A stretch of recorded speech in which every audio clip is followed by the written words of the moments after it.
Video शुरू करने से पहले आपको बता दें, अगर आपने हमारा स्टडी चैनल सब्सक्राइब नहीं किया है तो जरूर से सब्सक्राइब कर लें और इस घंटी को बजा दें जिससे आपको हमारे नोटिफिकेशन। देखिए, अब हम बताने जा रहे हैं आपको थोड़ा एक complicated question bending moment diagram और शेयर फोर्स डायग्राम का। और उसमें बताने से पहले हम आपको बता दें डायरेक्शन कैसे माइंड करेंगे।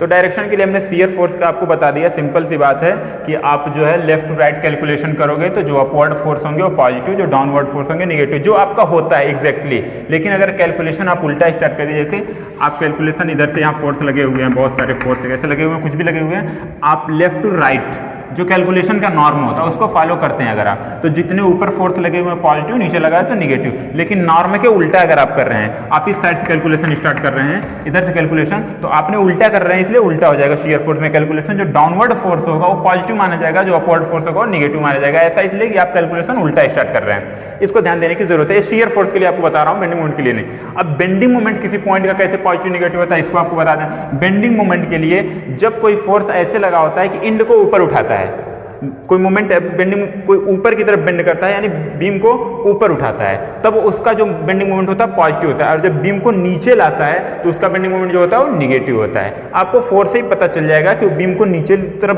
मतलब बेंड कर रहा है या ऊपर की तरफ बेंड कर रहा है। अगर ऊपर की तरफ बेंड करता है तो पॉजिटिव और डाउनवर्ड बेंड करता है तो निगेटिव। आपको सवाल में सब कुछ क्लियर होता जाएगा। हाँ, अब एक बात है, नॉर्मली जो है आप जितने फोर्स ऊपर की तरफ लगे हैं, चाहे लेफ्ट साइड से कैलकुलेशन करिए चाहे राइट साइड से, जो फोर्स अपवर्ड डायरेक्शन में लगे होते हैं वो सब पॉजिटिव बेंडिंग मोमेंट जनरेट करते हैं, और जो फोर्स डाउनवर्ड डायरेक्शन में लगे होते हैं वो निगेटिव बेंडिंग मोमेंट जनरेट। हम यहाँ पर बात कर रहे हैं बेंडिंग मोमेंट की, मोमेंट की नहीं। मोमेंट के लिए आपको दूसरी बात ध्यान देनी पड़ेगी। यहाँ बेंडिंग मोमेंट और बेंडिंग मोमेंट में फर्क है कि बेंडिंग मोमेंट उसको बेंड करने की टेंडेंसी होती है, उसको बेंड करने की टेंडेंसी होती है, और मोमेंट जो होती है उसको रोटेट कराने की टेंडेंसी होती है। कैलकुलेशन में ये ध्यान देने की जरूरत होती है कि बेंडिंग मोमेंट में किसी एक साइड के मोमेंट जोड़े जाते हैं और मोमेंट में दोनों साइड के टोटल मोमेंट जोड़े जाएंगे। अगर किसी पॉइंट पर कितना मोमेंट लगा हुआ है इसका कैलकुलेशन आपसे पूछा जाएगा तो टोटल मोमेंट जोड़ा जाएगा दोनों साइड के बीम के। लेकिन किसी पॉइंट का बेंडिंग मोमेंट कितना है तो सिर्फ एक ही साइड का जोड़ा जाएगा। इस बात को आप खास ध्यान दीजिएगा। इसलिए हमेशा ध्यान दीजिएगा कि बेंडिंग मोमेंट और मोमेंट में फर्क है। पूरी बीम का अगर किसी पॉइंट का आप मोमेंट की बात करोगे तो जीरो होती है, क्योंकि बीम क्या रोटेट नहीं कर रही होती। इस बात को हमेशा हम क्या निकालेंगे, बेंडिंग मोमेंट की यहाँ बात होगी। बेंडिंग मोमेंट मतलब बेंड करने की उसकी टेंडेंसी, कैसे वो बेंड हो रहा है। तो अब एक सवाल हम बनाते हैं।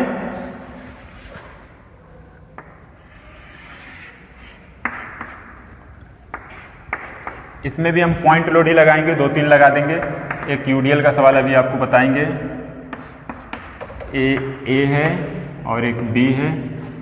ए distance 2 meter 10 newton, A distance 3 meter और ए भी 15 न्यूटन, ए डिस्टेंस भी 3 मीटर और ये 10 न्यूटन, ये डिस्टेंस 2 मीटर। इस तरह की बीम है आपके पास। इसका shear force bending moment diagram आपको बनाना है।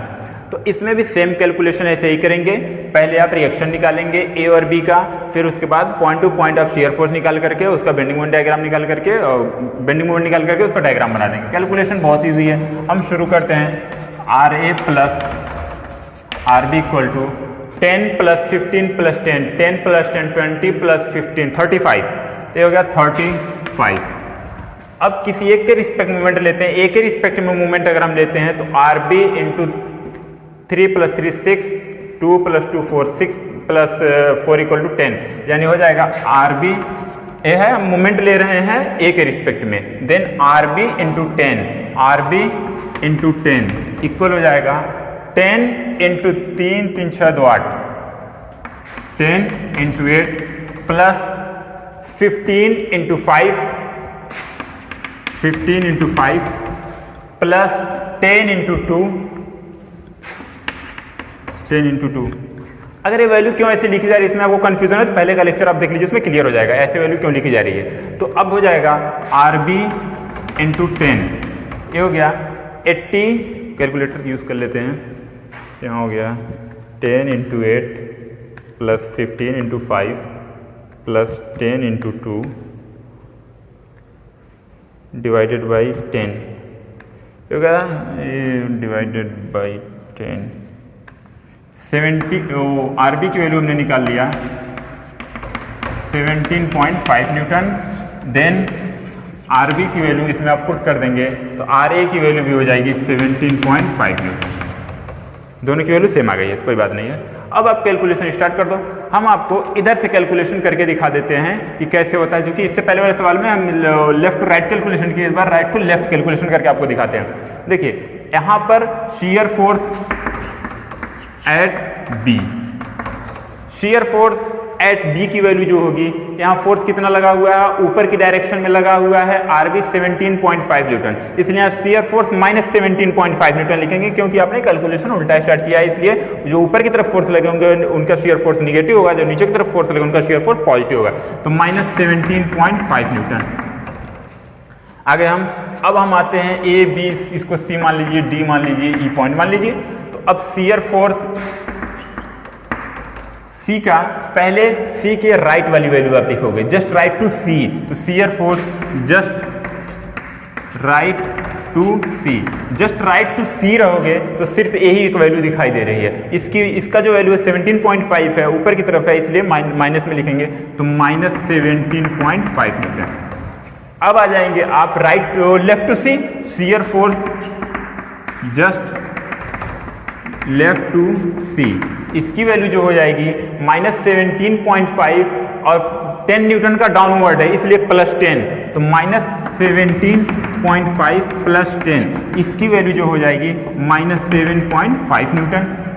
अब आ गए आप डी पर, लेकिन डी की पहले वाली वैल्यू राइट वाली लिखी जाएगी, तो shear force just right to D, ये इतनी हो जाए, राइट टू डी रहोगे यही दो फोर्स दिखाई देगा, जिसकी वैल्यू है माइनस 7.5 न्यूटन।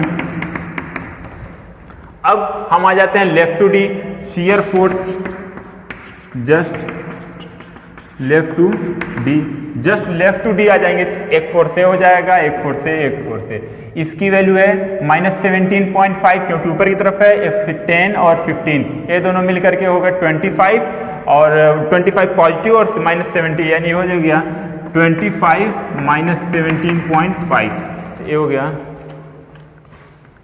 25 माइनस 17.5, तो ये वैल्यू हो गई 7.5 न्यूटन। आपकी हो गई जस्ट लेफ्ट टू डी। अब जस्ट राइट टू ई की वैल्यू लिखते हैं, shear force just right to E. देखिए राइट टू ई की वैल्यू जब आप लिखोगे तो ये छूट जाएगी ये वैल्यू, और जो वैल्यू निकली वही रह जाएगी माइनस 7.5 न्यूटन। अब जो है लेफ्ट टू ई की वैल्यू लिखोगे, shear force just left to E, just left to E की वैल्यू लिखेंगे तो ये भी कैलकुलेशन में आ जाएगा, इसका मतलब हो जाएगा वैल्यू, ये सब फोर जोड़े जाएंगे, लेकिन डाउनवर्ड प्लस के साथ और अपवर्ड माइनस के साथ, तो 10 प्लस 15, 10 प्लस 15 प्लस 10 माइनस 17.5, ये वैल्यू हो गई 17.5 न्यूटन, इतनी हो गई। अब आप ए पर आ जाओ, ए की जस्ट आप राइट वाली वैल्यू लिखोगे, तो shear force just right to A value इतनी, इसको जब राइट टू ए लिखेंगे इसको छोड़ के लिखेंगे, यानी जो पहले वाली वैल्यू सेम वही वैल्यू दिखाई दे रही है, तो इतनी हो जाएगी 17.5 न्यूटन। अब इसका डायग्राम यहाँ बनाते हैं, देखिए कैसे बन रहा है। देखिए कैलकुलेशन में आपका जो यहाँ का है माइनस 17.5, ये है माइनस 17.5। अब यहाँ की वैल्यू भी माइनस 17.5 देख लीजिए, वहाँ पर लिखा हुआ just right to C minus 17.5, ये माइनस 17.5 इतना न्यूटन है। अब उसके बाद राइट टू इसके आ जाएंगे तो ये होगा 7.5, माइनस 7.5 देख लीजिए, वहाँ लिखा माइनस 17 का है तो इसमें 7 का डिस्टेंस ले लिया, माइनस 7.5 यहाँ। अब यहाँ से यहाँ तक कितनी है, माइनस 7.5 है। अब देख लीजिए वहाँ पर डी के जो है just right to D minus 7.5, इसलिए राइट टू डी की वैल्यू माइनस 7.5 ले लिया और इसको मिला दिया। अब डी का हो गया, और जस्ट लेफ्ट टू डी कितना है, ये भी है माइनस 7.5, ये भी है, ठीक है, माइनस 7.5 इधर भी है, इसको भी इतनी ही रहने दिया। अब ई की वैल्यू कितनी है, ई की वैल्यू जो है राइट टू ई है सॉरी एक मिनट, जो लेफ्ट टू डी जो है यहाँ -7.5 है और यहाँ 7.5 है, यानी ऊपर की तरफ बना देंगे। ये है -7.5 और ये -7.5 और यहाँ 7.5, यानी ऊपर की तरफ बना देंगे। यहाँ 7.5 इधर है, ठीक है। अब यहाँ की वैल्यू भी 7.5 है, देख लीजिए, तो इसको मिला दिया। अब अगेन डी की वैल्यू जो है, डी की value just shear force just left to D, just left to E, ये है 17.5, तो इसको बना दिया 17.5।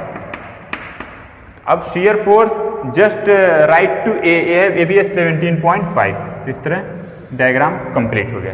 अब इस डायग्राम में आप देख लीजिए, भी है 17.5, ये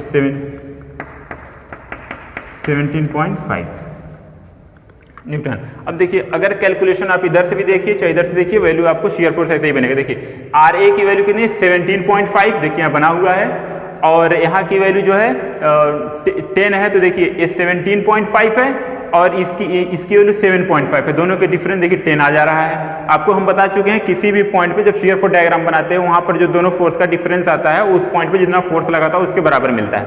अब यहाँ पर देखिए 7.5 इधर है और -7, दोनों का डिफरेंस जो है 15 होगा, 15 यहाँ पर लगा हुआ है, और यहाँ पर देखिए -17.5 है और यहाँ -7.5, दोनों का डिफरेंस जो होगा 10 होगा, 10 यहाँ लगा हुआ है। ये डिफरेंस ये बच रहा है ना, दोनों का 10 है। फिर यहाँ की वैल्यू जितनी है वो भी लगा हुआ है, इसका मतलब है शियर फोर्स डायग्राम आपका करेक्ट बन गया इस सवाल का। अब इसका बेंडिंग मोमेंट डायग्राम कैसे बनाते हैं आपको बता रहे हैं।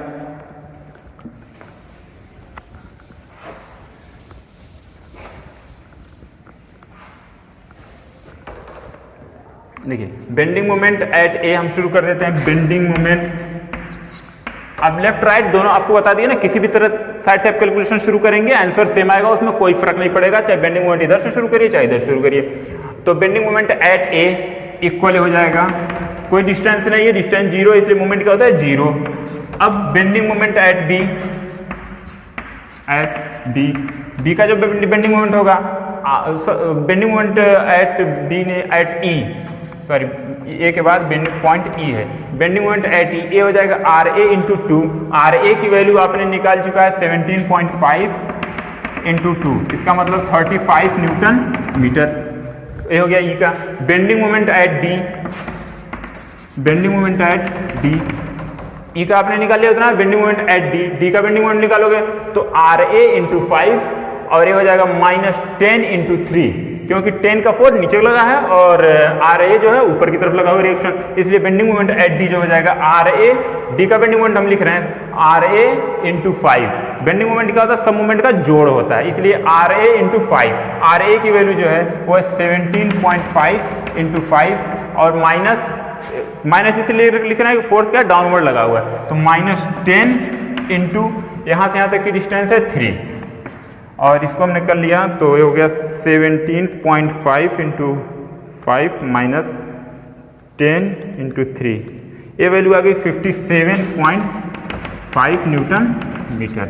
अब आ गए हम सी पर, तो बेंडिंग मोमेंट एट सी।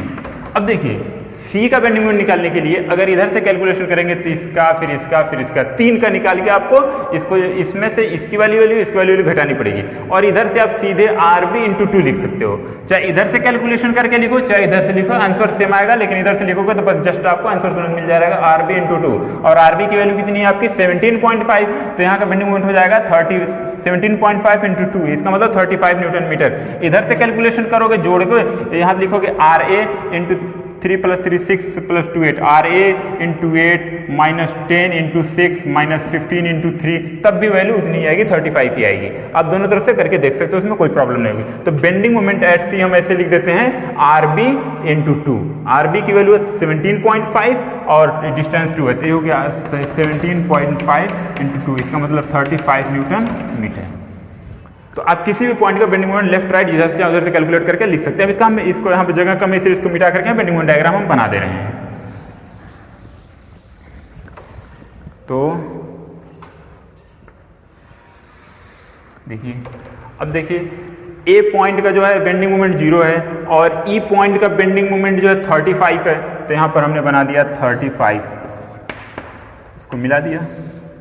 अच्छा, अब देखिए डी पॉइंट का बेंडिंग मोमेंट 57.5 है, ओके, यहाँ पर डी पॉइंट का बेंडिंग मोमेंट 57.5 है, 57.5 है। और ई पॉइंट का सी पॉइंट का बेंडिंग मोमेंट जो है 35 है, सी पॉइंट का बेंडिंग मोमेंट फिर जो है ये 35 है, इसको मिला दिया। और यहाँ का बेंडिंग मोमेंट 0 है, ये है ए ई डी सी डी। देखिए इसका बेंडिंग मोमेंट डायग्राम बन गया है। यहाँ आप देख रहे हैं सबसे ज़्यादा बेंडिंग मोमेंट यहाँ ऐसे मतलब कैसे बेंडिंग मोमेंट का वेरिएशन हो रहा है डायग्राम के थ्रू आपको पता चल जाए। अब अगले में हम आपको जा रहे हैं बताने कि यूडीएल लगा हो तो उसका बेंडिंग मोमेंट डायग्राम कैसे बनेगा, अभी जस्ट इसको आपको बताने जा रहे हैं।